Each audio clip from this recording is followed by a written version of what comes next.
Hi, this is Carl on my channel, Carl Catholic English French Spanish, where I do music.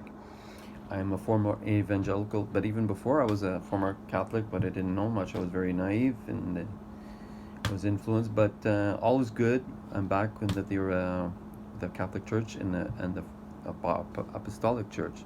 So we're here on Mary. I did covered quite a bit in the first part, but I wanted to close with something, and this is part two of Mary. So so we're talking about where Mary is the mother, Queen Mother, okay? And there's here's a thought that describe Mary as Queen Mother in Revelation 12:1 when he speaks of a woman in John with a crown of 12 stars, okay? Who brings forth a male child and who is to rule all the nations with a rod of iron.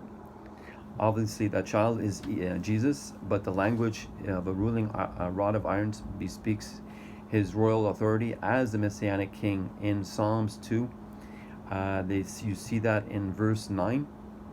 If Jesus is described as the Messianic King within the context of being born of a woman crowned with stars, and Mary is one who gives birth to the Messianic King, it follows that Mary is being described as the new Queen Mother. So even in the Old Testaments, there's even like in Isaiah with Emmanuel, with when they were announcing, that was part. This is a parallel from the Old Testament, from Psalms to Revelation and New Testament. Okay, she is our mother, and it's hard sometimes as you're evangelical that you don't see that because it's been what you've been taught, but take the Bible. This is a Protestant evangelical, even, and just read those verses.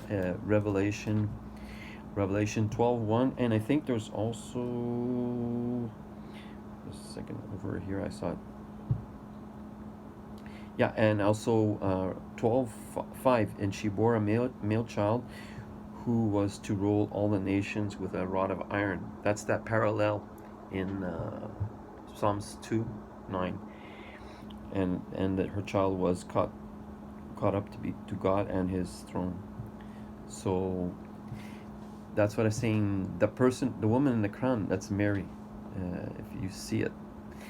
If not, drop me a line. Okay, I'm here for you, and I pray for everyone, or non-believers, atheists, everyone. Thank you. God bless.